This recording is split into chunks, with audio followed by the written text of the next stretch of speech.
My name is Kelly Forden, and this is Let's Deconstruct a Story, a podcast for the story nerds. Aspiring writers need to understand the components of a good story before they can write one. Choices of point of view, plot, setting, and tone are crucial. In each episode, I'll be interviewing a writer about one of their own stories, which will be available for listeners to read for free on my website before they listen. That's www.kellyforden.com/blog. Or you can just Google Let's Deconstruct a Story and you'll find us on Spotify, Apple, Amazon, or wherever you get your podcasts. This podcast is produced in collaboration with me. I do this by myself in order to learn more about short stories and connect with other writers. I'm happy to offer this as a service to other writers, but it does cost me a little bit of money. I work with sound engineer Elliot Vansel, who does an amazing job, and I have to pay him for his services. So I would deeply appreciate even the smallest donation if you are enjoying this podcast. You can make the donation on my website. Again, that's www.kellyforden.com. Thank you so much and enjoy the show. I'm here today with Chad B. Anderson, and we are going to be talking about his story, The Kelley Street Disappearances, which I have been a fan of for, I think, a decade. Did it come out a decade ago? It did. I had to look it up. Yeah, I had to look it up, yes. I know. I just thought, well, I do this podcast myself and for fun and to learn about the short story. And I thought, I have been obsessed with this story for so long. I have got to find you. So that is such an honor. Yeah, that's really cool. Yeah. I love it. And so I did something new this time and I sent it out to past writers, which I think I mentioned to you in an email. And I didn't give them much time because this idea occurred to me on Saturday. And this is a long story. It's 11,000 words. But I did hear back from a couple of people. So we'll be asking their questions as well. I wanted to start with the location. And if you could just give us a little background on Harrisonburg, Virginia. I'm a little familiar with it just being from DC, but most readers may not be. Sure. Harrisonburg is in the western part of Virginia in the Shenandoah Valley. So kind of along that, I like to say, Virginia spine. And yeah, it's, there's college towns, but it's mostly pretty rural. And, when I wrote this, as you mentioned, over a decade ago. So, cities are always changing. Harrisonburg has changed a ton. So I can't really speak to the Harrisonburg of now. I mean, because I visit, but I'm not there constantly. Mm-hmm. But it is a predominantly white city. James Madison University is there and a couple of other universities and colleges. But Kelley Street, at least for me growing up, it was, that and a couple of other streets around it did feel it was predominantly Black, predominantly Latino and working class. And again, I don't know if things have changed. Gentrification is happening in every city. But, that was sort of, I remember my father he's a plumber, and, we would go all around the county and the city. Sometimes we'd have customers and clients on Kelley Street, and they were generally tended to be Black. And so this was sort of the neighborhood and the part of Harrisonburg I was thinking about when I wrote this story. Okay. And that leads me into a question that Desiree Cooper, author of Know the Mother and Nothing Special from Wayne State University Press in Detroit, had this. She had several questions for you, but the first one was the story culled from the headlines? And then she says, explain the choice of the boy's disappearance as the inciting incident. Well, but you could do one. Let's do the story. Was the story culled from the headlines? No, it wasn't. Okay. Not to my knowledge. Sadly, disappearances, children's disappearances happen far too often. But like you said, it was written a decade ago. So it really started with like a character like Miranda. I was living in Bloomington, Indiana at the time. I wrote the story for kind of toward the end of my time in grad school at Indiana University. Mm-hmm. And I was on a bus, and I remember sitting kind of near or across from a woman, and she was white, and her children were mixed race. I want to presume mixed race with white and Black, but I don't want to presume. But I remember overhearing her talking about her ex and saying, my children look nothing like him. like just talking to like another passenger Wow. about this, about her ex and about like she's ready to move and like start over with her children. And I think that, I don't know, because I don't know, she just left an impression on me. Yeah. Um, Well, that's and kind of weird. So she was saying that and like she was happy. They look yeah, nothing like, yeah. yeah, Okay. Yeah. yeah. Wow. That's nice. And so, yeah. And so then, you know, time happened and writing drafts happened. And obviously in the story, Miranda's children are white. Hmm. But yeah, I was really just thinking about this mother who's moving to a new neighborhood, starting over, and having this kind of, there was a sense of carefreeness about the woman on the bus Hmm. and the way she, despite there was some anger there toward her ex, but there was a sense of like determination and grit. And so that's kind of where the character came from. And then Hmm. I don't know, everything else kind of just spun out from there, including Okay. disappearances. Well, that leads me to ask about. So I just have to just dive right into her because in the story you are much more generous than a straight depiction of that woman. It seems like because one of the features of Miranda is that she is not racist, and everybody on the street is surprised because even she never lets anything slip, like any of those microaggressions Yeah. that happen. Yeah. I mean, I think part of that was just I knew Hmm. that there's women like Miranda kind of in my family. I grew up with women like Miranda who come from rural or country backgrounds, but for one reason or another, the communities in which they might find themselves in as adults or even as teenagers are Black or just non-white, and just always interested in folks who can be almost chameleon like. And I won't say that she never slipped up or that she didn't have racist thoughts or inclinations, and we can get into systemic racism and all of that. For the purpose of this character, just being someone who was able to fit right in into cultures or to a racial group or what have you that's different from their own. Yeah. Okay. Well, yeah, we won't, because I'm sure we will go down that path. But I wanted to not skip her question of the boys' disappearances, the inciting incident. So, what do you remember it all when that occurred to you? I know, I know because it's it must have been a leap of imagination, because if you had never been involved in a disappearance, you had to imagine everything in that right, scenario, right. right? Yeah. I'm truly trying to remember. I think maybe I was trying to think about what would bring a community together or what would kind Hmm. of rock a community, a mystery of sorts. And I know that the missing pretty young white woman had been done in Yes. Yes. a lot. Done too Um, much. Yeah. and so I think I was thinking about that. I think, and maybe also this might have featured into the reason why the children um, were white, as well as that I also, the story, I think, and this might have been a question, but that was asked, but the story would have been different if they were Black children. And so I think I wanted really an inciting incident, and I wanted these four very disparate characters to have some kind of link that would rock them and kind of, I wouldn't say change the trajectory of their lives necessarily, in all cases, but put them on a course that they might not have been on if this hadn't happened. And so, yeah, I can't remember. I mean, maybe it was I saw a news story. I will say, maybe broadly, generally, I am interested in like disappearances and missing people stories, especially the ones that are unsolved. Hmm. And as dark and tragic as it is, I think that there's something fascinating about the idea of, particularly when it comes to adults who go missing, the sense, and there's no evidence of foul play. It's this mystery and what it must feel like and be like for the people that are left behind. Hmm. They leave on their own with something done to them.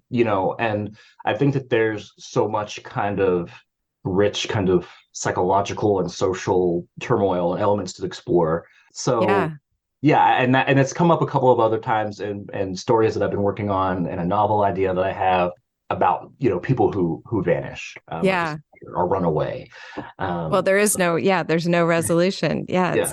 Yeah. Okay. Well, let's go to, I want to do a couple of craft things and then we'll get into some of the deeper questions. But the craft, I was really astonished, honestly, by how seamlessly you moved from one person's mind to the next. And it felt like, I mean, it felt like a little like Anna Karenina when, you have that overview in the beginning. I know.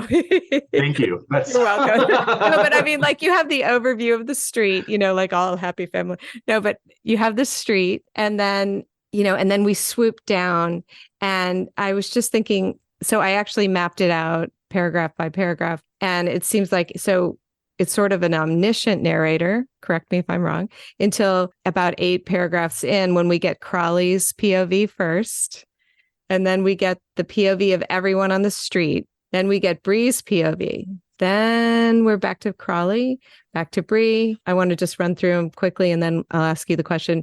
Miranda, Bree, Crawley, the omniscient POV, and then Miranda, Byron, Bree, omniscient. I think we end on omniscient again. So what's amazing about this is you said you wrote this when you were in graduate school. This is one of those things that they're like, nobody can do this. Stick with, I mean, they would probably, I don't know, what did they say when you were, did you turn it in for class or? I did. And, I think, a big point of view was certainly something that they commented on. And I think it took lots of revision to get to the point that it's at, of course, and smoothing that out and getting a handle on that sort of omniscient narrator, that being able, sort of the balance between being with and in a character without and holding that balance without, I don't know, losing control and going too deep into them that you lose sight of someone else. Mm-hmm. And I think that I'm remembering correctly, when I first wrote the story, Bree's character she wasn't supposed to be as prominent, I think, as she is. And a lot of folks in the story said, like, the omniscient narrator seems attracted to Bree. And that interesting. What's driving her, what is her role in the story? And so that's sort of where I kind of picked, because before it was just she was more of like a character for Byron to sort of bounce off of and talk Mm-hmm. to, but she kind of then had her own agency. And by the time this version came about, I hear people say things like, so I mentioned that Tolstoy because someone mentioned to me that it's sort of like a camera zooming in, you fly out over the location and then you zoom in closer and closer. So in the beginning of the story, you do have that paragraph where you mention all of them. And, before we get into their points of view, you tell us a little bit about each one. But I was curious about the fact that Crawley is the first POV we get. And I'm wondering about your decision to have him come first. Yeah, I think Crawley was an interesting character to write simply because I honestly pictured him as like the least like myself. And so I think sometimes when I'm writing and I'm trying to explore a new character, I try to tackle the one that I think is going to be the hardest for me. Oh, good idea. And so that probably just was in the roughness of drafting, and then kind of as the story unfolded, it made sense to sort of turn to him first, because he does become this kind of silent observer, this eye. And I think that the narrator, he's not omniscient, but because he has this role of sitting on the porch when he's not at work and sort of watching the neighborhood unfold around him, and to be sort of apart from something while being in it, Mm-hmm. was also something idea that I did start to relate to Crawley of, from, my own, background and being a kid and being a nerdy kid and like, right. Watching people. Exactly. Like being a part of a community, but really feeling a part of it as well. Yeah. Apart from it, sorry, and observing. And so I think maybe it felt natural to move from this omniscient narrator into a slightly, he's not omniscient again, but he's still observing, going into someone's point of view who's might be a little bit more limited and a little bit more focused, like Miranda or Byron, who are focused either on each other or their children. Right. Yeah, that's so interesting. Yeah. Visually, we go from like the panoramic camera to the camera of like Crawley's eye watching the house, Yeah. which I hadn't thought of until right this second, but that's kind of cool. And then he mentions that he took the beating from Byron because he was in love with Miranda, right? So, I mean, he puts up with everything because of that. And I think you did a really great job. They all have something they want in the story. Like Bree wants to go to Ocean City, which I actually lived in Ocean City for one summer, so and worked at the Safari Motel. So I was thinking the whole time, I'm like, oh boy, you're going to be disappointed when you get there. And It sounds great, but no. Yeah, no shade against Ocean City, but I mean, I wanted these people to sort of, they have dreams, but I wanted them to be they're not necessarily small, but they're not huge dreams. Like she's not dreaming to go to Hollywood or the Big Apple, Right. or, Miami, Paris or whatever. Right. Yeah. She just wants she wants a change of scenery and she wants to be close. Right.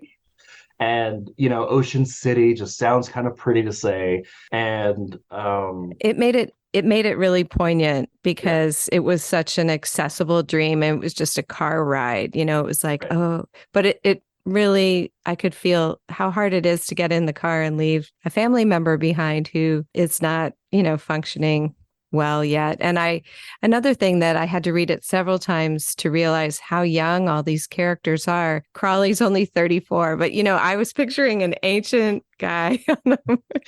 So yeah, it's funny. I mean, his life is not even a quarter over, or a third over.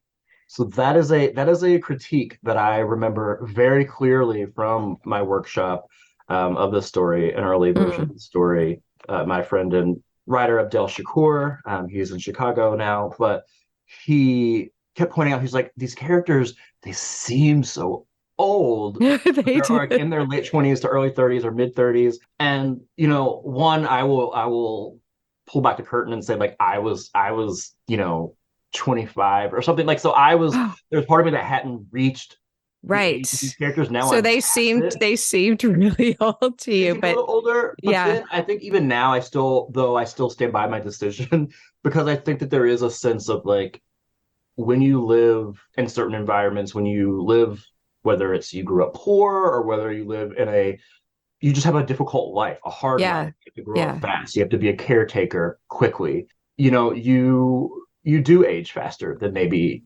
others who might have it a little bit easier, might have more privilege or more opportunities. Yeah. And there are definitely people growing up in the communities where I live that I thought were much older than they actually were. And I talked to my parents about it, and they're like, oh, well, they, she's just had a hard life, or like, right. No, they lived hard. So, the people in the story, they work hard, they've lived like tough lives. They have a lot of responsibility. And their parents died. I mean, Bree and Byron's parents died when they were 19 and 20. Yeah. And you, okay, wait, hold up one second. You wrote this when you were 25? I'm just trying to, it was around, I graduated. If it was math is not my strong Okay, suit. but anyway, anywhere near 25, it's pretty, I'm really impressed. Wow. Thank you. Yeah. Okay, so let me move on so we've got, the POVs, obviously you worked through that. And then it's interesting because I kept trying to solve the mystery, and I have this little sidebar, like, I'm wondering here if I'm being lulled as a reader by this interiority. Like, am I missing clues? And so I did notice that, okay, there weren't any. Okay. Yeah. I mean, I didn't think any of them had done anything.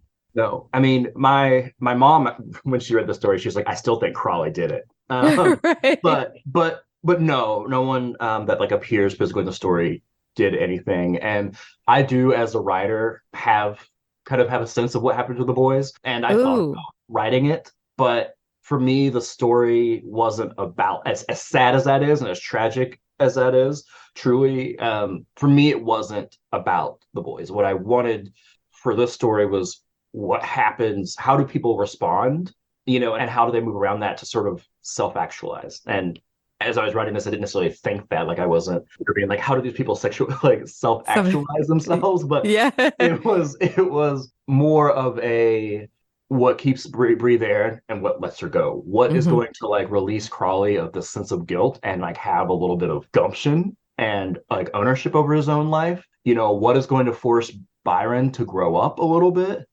And I think Miranda gets the short end of the stick. I don't know. It's in the story that I don't Yeah. know what lessons there are for her, and I don't want there to be lessons. Like sometimes it's just terrible. It's Yeah. horrible. I mean, she It just is. stays on the street and Yeah. that's it. Yeah. So, okay. So you said in your mind as the writer, you kind of have an idea of what happened. And I did note two small clues that I thought, oh, maybe one time the movers gave them a yo-yo. And then the other thing I thought was when Miranda goes to work, she lets them wander around the mall and everybody knows them in the mall. So then I thought, okay, well, is someone tailing them? I hadn't thought of that. I haven't thought of. Okay. I will say that just in case I'm only doing this not to be coy, but only in case I do think about writing Yes, this. I agree. It is not as tragic as it could be. So I will say that it is not. Oh, I don't know if it would be a novel, but I what I do like and what I've been working on, a current project that I'm working on, is sort of interconnected short stories or a novel and stories. hmm. And I really like that format because I think writing a novel sometimes feels really overwhelming and intimidating.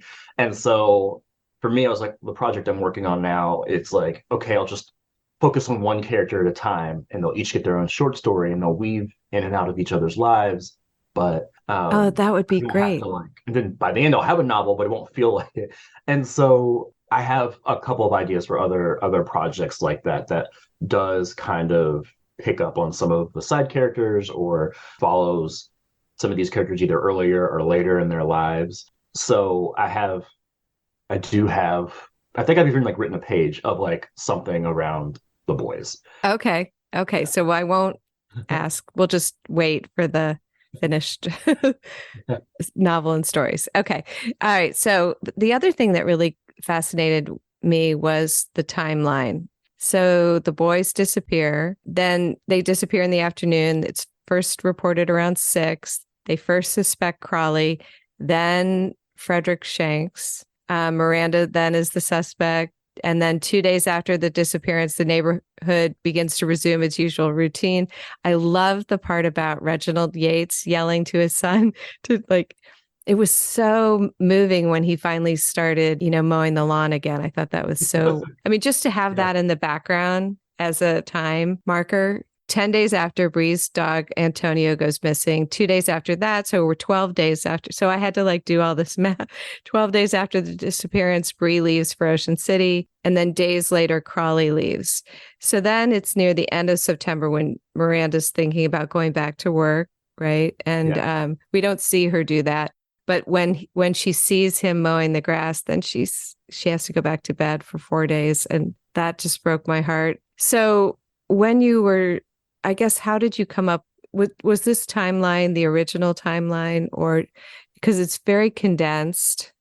Yeah, I think honestly it was a little bit longer, and I'm trying to remember specifics, but again, it was a while ago. I think I remember in workshop there was something. It was a longer timeline in the work, and look, there was an issue with that in terms of like how patient would people be, how Mm-hmm. long do searches last, Mm-hmm. just a lot of logistics around that came up for readers, and so and I'm sure there's still like I'm no, I'm not a police officer or detective or Right. forensics expert. Like I don't know how long necessarily things may or may not last, but so it felt like okay, let's try to contain it to a month and just sort Mm-hmm. of see, which isn't a long amount of time, but it can contain a lot of sort of ups and downs and decisions Right. that need to be made in this case, and so that's sort of where I landed. Mm-hmm. Okay, so to get into the like sort of societal issues around this, and I think that is one of the things that really stuck out to me because it just makes you think about the world that you expect versus the world that you created. And without saying anything, you realize you come away with the feeling, or at least I did, how unfair the world is because how much better it would be if it would happen like it happens in the story, in that the Black and brown people in the story are worried, like, oh my God, these 4 white, like these 2 white kids have disappeared.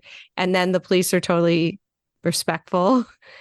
It's interesting because, one, I wrote this story before, not necessarily before, you know, any kind of police brutality or anything like that. That's obviously not true. That goes back many decades.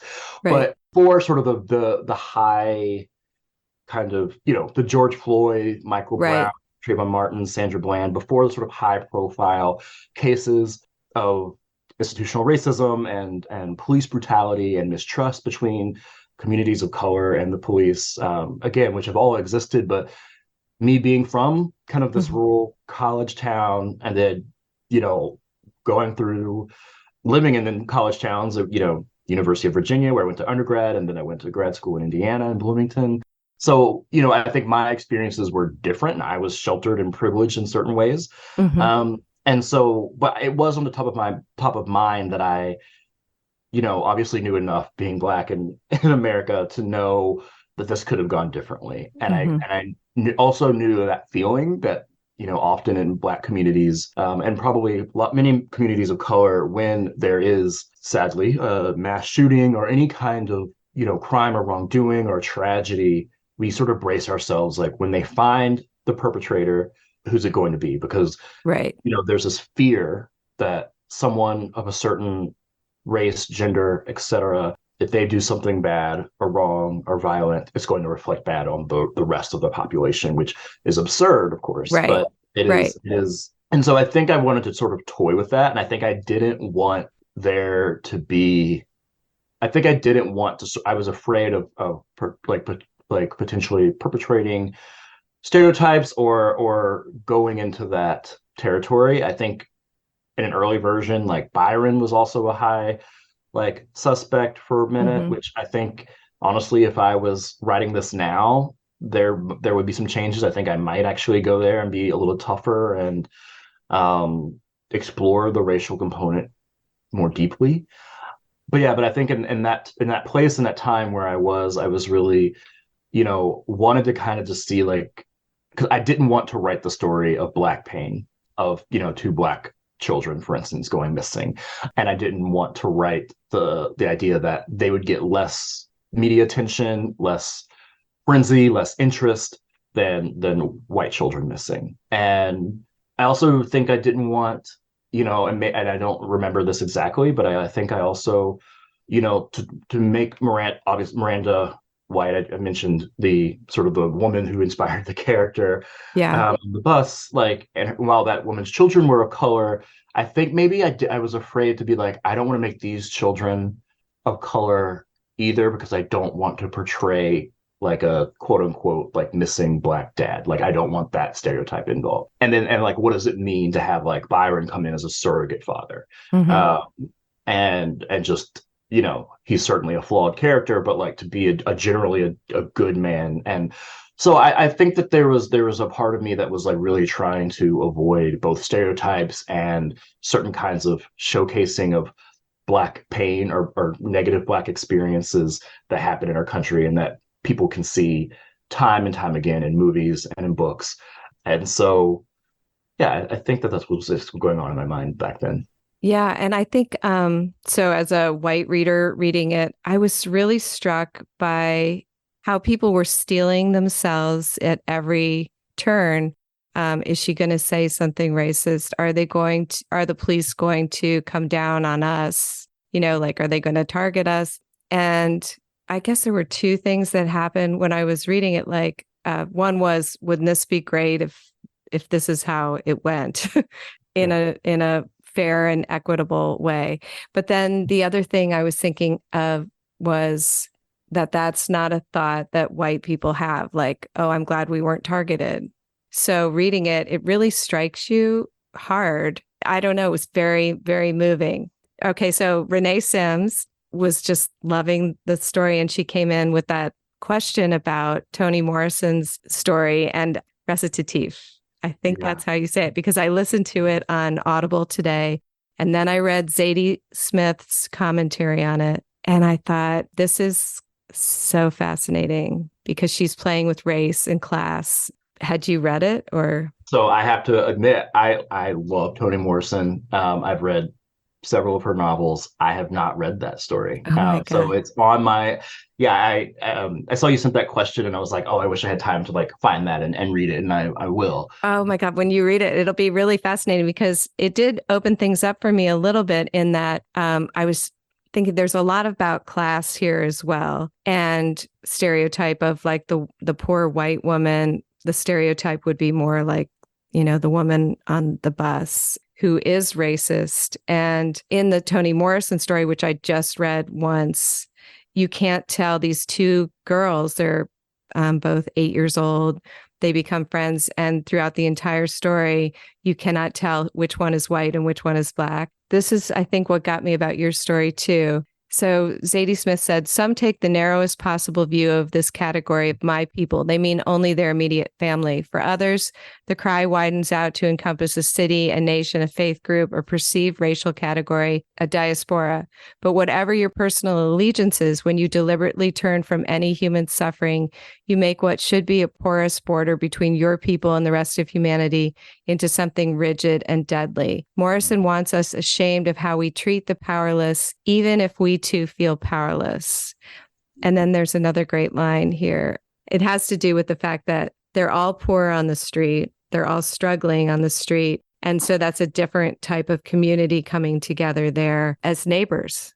Yeah. Yeah. And I think that that's really apt and definitely relevant to the Kelley Street Disappearances, because I think, one thing that I think about, but class comes up particularly around work for, many of these characters. I'm thinking about Crawley, he's, working road construction and, he sees these big SUVs fly past him, like something that he could never afford. And we think about Bree, she imagines her own kind of future, her own destiny through seeing people and interacting with people who have more wealth than she has. So there's white women at work that take all these classes like yoga and cooking classes that she just wanted, that no one else on the block does. And they're always like, where are you going? Why are you always like, you have all these like extracurricular activities?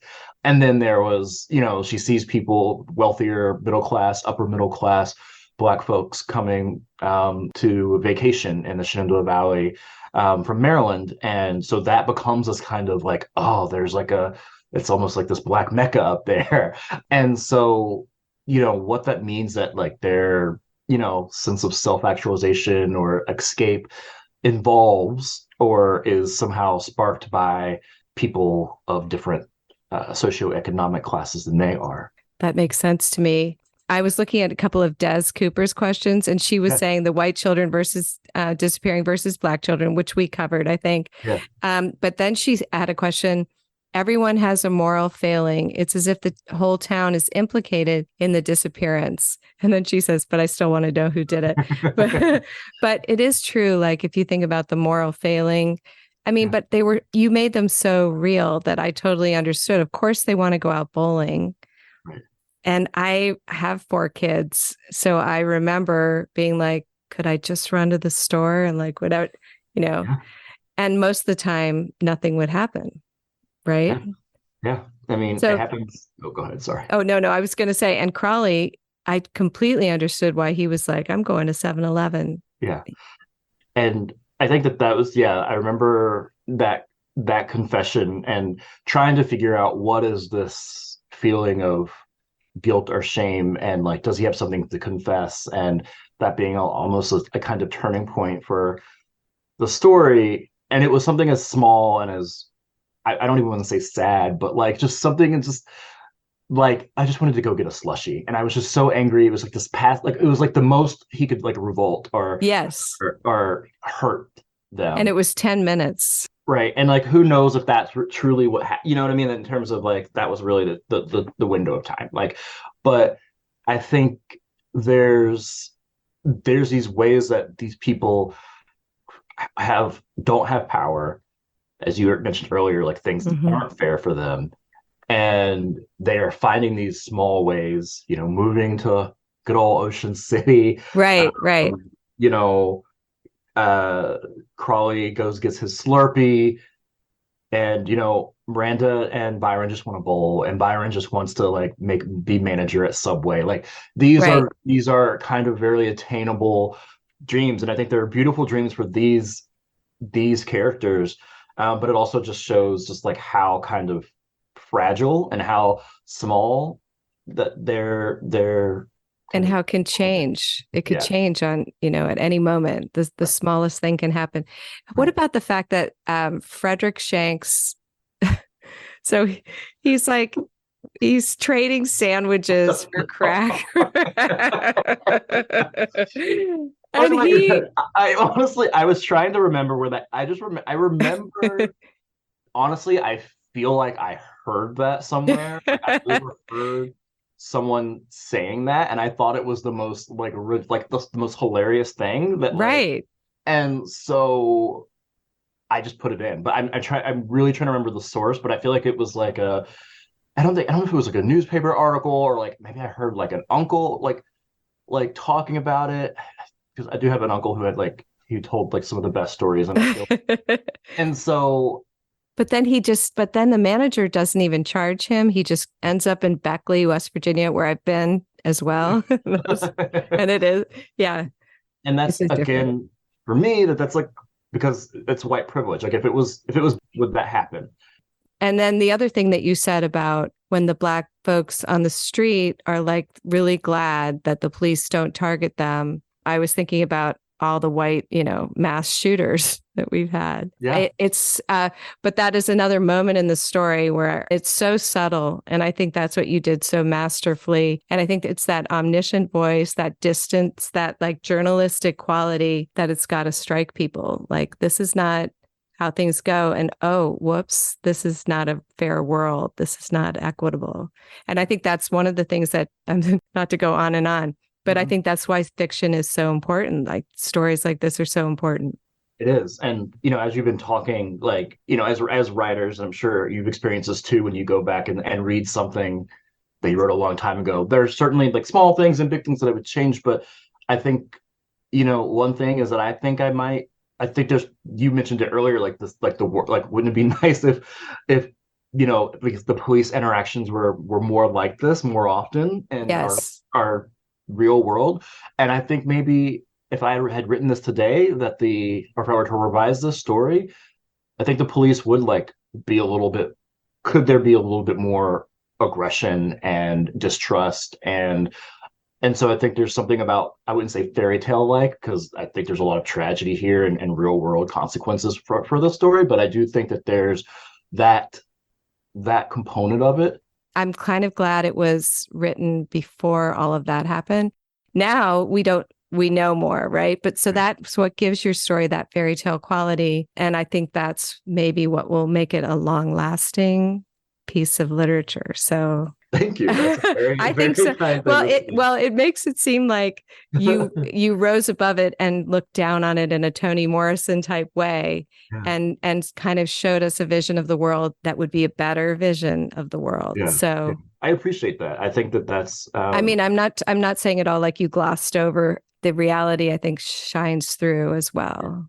and I think, the story was special to me because it was, I wouldn't say it was like one of the first stories I wrote with like omniscient point of view, and that's certainly not the case. But I've always since I was in high school, and my teacher, 10th grade teacher,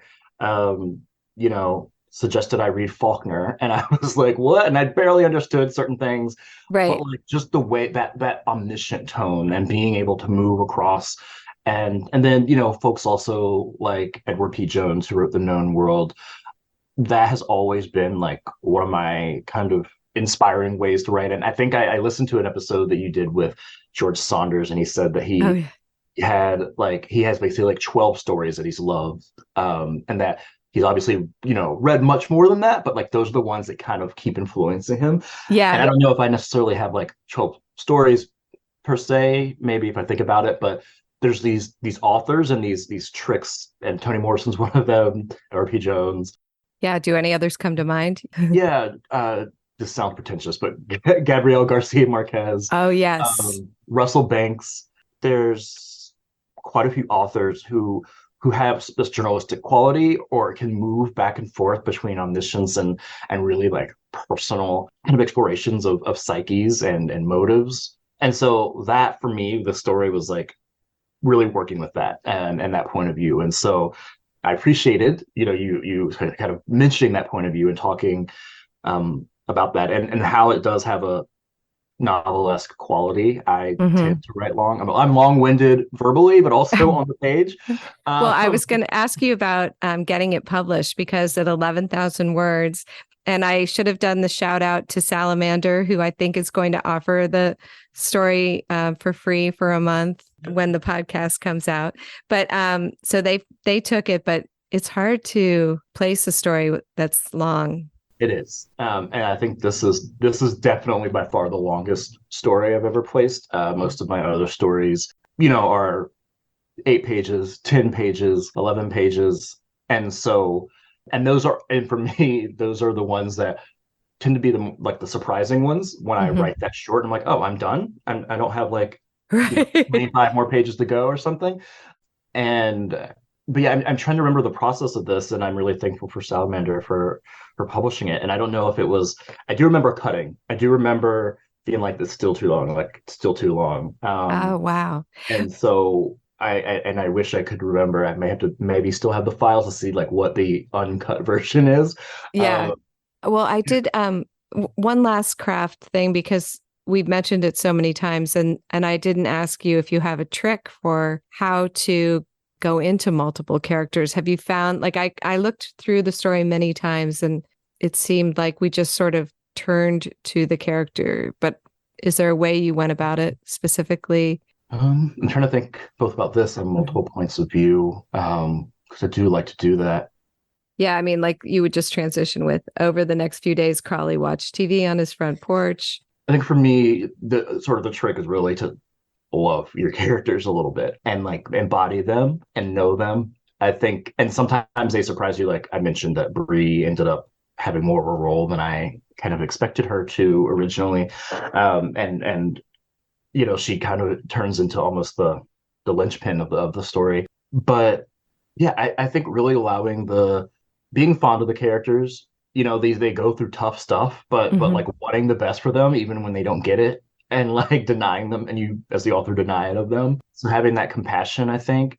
And then I think a helpful exercise when you are going to have multiple points of view is to think about how do different people see the other character, right? Like Byron and Miranda and Crawley all see Bree from different components, right? Yeah.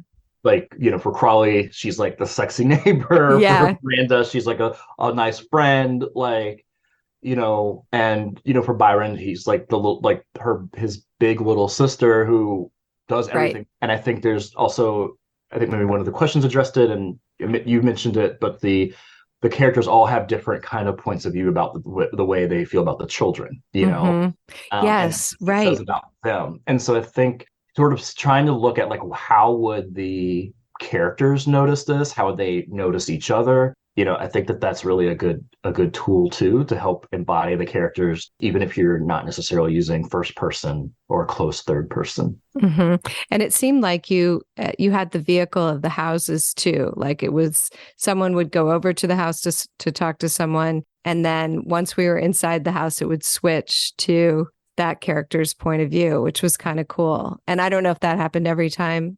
I didn't chart that, but that is a cool idea, I think, for people to use. And then really briefly, because we are out of time. Sorry about that. Okay. But just how they view the kids, that was fascinating to me, because as a parent, I was like, oh, they're really good. They're really quiet. And in my experience, kids who are really good and really quiet are a little afraid, sadly. Yeah. So that made me, for a moment or two, think, what happened? Yeah.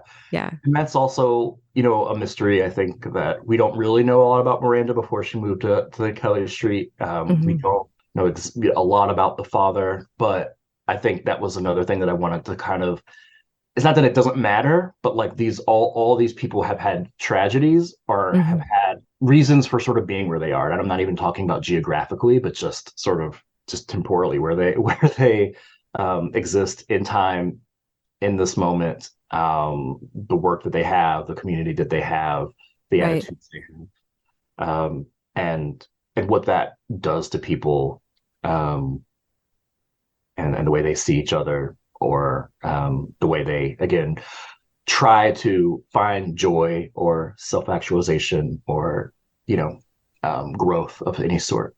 Right. Was there anything that I didn't ask you that you wanted to talk about pertaining to Um, this story? no, I think it was a really wide-ranging conversation. I really thank you for the opportunity. Yeah. Yeah. Oh, you're welcome. It was a thrill for me. And what are you said you're working on the novel and stories. Anything Yeah. else? Okay. Yeah, working on a novel and stories. And I've also just recently edited a collection called What's Mine of Wilderness. Okay. Um, I can send the link if you'd like. That would be great. But it collects poetry, fiction, and nonfiction, and art related to climate change and nature, and our humanity's relationship with that, particularly those who are marginalized and often underrepresented in Mhm. kind of nature writing. And I've written the introductory essay to that anthology, so that's out by Burrow Press, which is based Nice. in Florida. And so, yeah, I encourage you and everyone who listens to read it if they have the chance. Yes, I'll put the link on the blog. And thank you again. Thank you. Have a great one, Kelley. Thank you much.